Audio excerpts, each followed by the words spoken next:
سلامونه هرکلی کوم ستړي مه شئ د نن پلس چینل محترمو لیدونکو وخت مو بخیر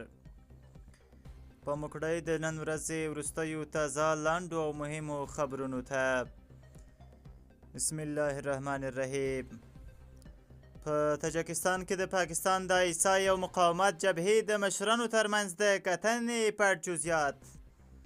د معلوماتو له مخې د افغانستان د سرپرست حکومت مخالفینو په ځانګړي ډول د مقاومت په نوم جبهې مشر احمد مسعود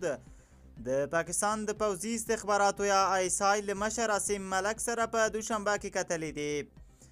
ویل کېږي چې دا کتنه له احمد مسعود او ځینو نورو شخصیتونو سره ترسره شوې تازه له څو باوري سرچینو څخه هندوکش غږ ته د دې کتنې جزئیات رسېدلي دي ویل کېږي په دې کتنه کې د عیسای مشر د یوې رسمي پولې په توګه د ډیورنډ کرښې د پیژندلو په بدل کې احمد مسعود او ورسره پلاوي ته د افغانستان د سرپرست حکومت په وړاندې د زیاتو همکاریو وعده ورکړې ده په دغه همکاریو کې د پټنځایونو روزنیزو کیمپونو او پر فرضي کرښه د تګ او راتګ په برخه کې ځینې تسهیلات شامل دي همداراز په بلوچستان ایالت کې د داعش خراسان څانګې سره د هر اړخیزې هماهنګۍ د جوړولو وعده هم ورکړې ده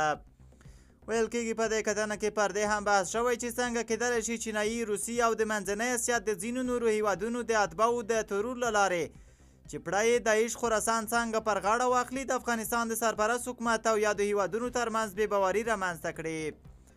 د معلوماتو پر بنسټ د احمد مسعود له لوري د بدخشان ولایت اصلي اوسیدونکي او د جمهوریت پر مهال لوی درستیز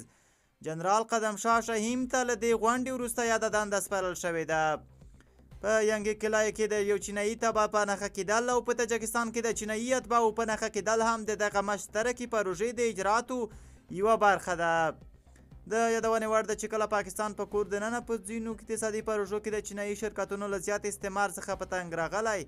نو په ملکان ډیویژن کراچۍ تجارتي ښار او ګوادر کې ځینې سترې حملې پلان او سرته ورسولې په دې توګه یې چینایي اقتصادي پروژې له خنډ او ځنډ سره مخ کړې له یوې خوا یې د امریکا او غرب د خوشحالولو هڅه وکړه او له بله خوا یې د چینایي شرکتونو له زیات استثمار څخه د خلاصون هڅه وکړه سهیل شاهین د امریکا د بهرنیو چارو وزیر ته خبرداری ورکړ چې طالبان دې نه ګواښي د قطر لپاره د طالبانو سفیر سهیل شاهین د دوشنبې په ورځ د متحده ایالاتو د بهرنیو چارو نوي وزیر مارکو روبیو ته خبرداری ورکړ چې د طالبانو له ګواښلو ډډه وکړي سهیل شاهین وایي چې د طالبانو د حکومت تګلاره د ستونزو پر سوله ییز حل ولاړه ده د امریکا د بهرنیو چارو وزیر مارکو روبیو د طالبانو په زندانونو کې د نورو امریکایانو د شتوالي په تړاو د شنبې په ورځ وویل چې ښایي متحده ایالات د طالبانو پر جګپوړو مشرانو ډیر ستر انعام وټاکي هغه پر خپل ایکس ولیکل موږ یوازې اورېدلي چې طالبانو زموږ تر ریپورټ ډېرې امریکایان نیولي دي که د رښتیا وي موږ باید د دوی پر مشرانو ډیر ستر انعام کېږدو ښایي تر هغه انعام هم ستر چې موږ پر بین الدین ایښی و تېره اونۍ طالبانو د بندیانو تبادله کې دوه امریکایان رایان کوربیټ او ویلیام مکنیټي خوشي کړل په بدل کې د طالبانو یو مهم غړی خان محمد خوشی شه دا تړون د جو بایډن د ادارې په وروستیو کې کړی و خو لا هم دوه امریکایان جورج ګیلزمن او افغان توکمه محمد حبیبي د طالبانو په بند کې دي سهیل شاهین وایي د طالبانو د حکومت تګلاره د ستونزو پر سوله ییز حل ولاړه ده هغه روبیو ته خبرداری ورکړ چې د فشار او تیرې پر وړاندې د افغان ملت د تیرو لسیزو جهاد یو درس دی چې هر څوک باید زده کړه ترې وکړي طالبان د 2021 په اګست کې د امریکا او ناټو ځواکونو له وتلو وروسته واک ته راوګرځېدل سهیل شاهین د سولې تړون لپاره په دوحه کې د طالبانو د مرکچي ټیم غړی و چې اوس په دوحه کې د دې ډلې نوی سفیر ټاکل شوی دی د اسوسییټډ خبري اژانس د ریپورټ له مخې شاهین وویل چې یو بل بهرنی کاناډایي وګړی ډیوډ لاوري د قطر په منځګړیتوب او مثبت اړیکو خوشی شوی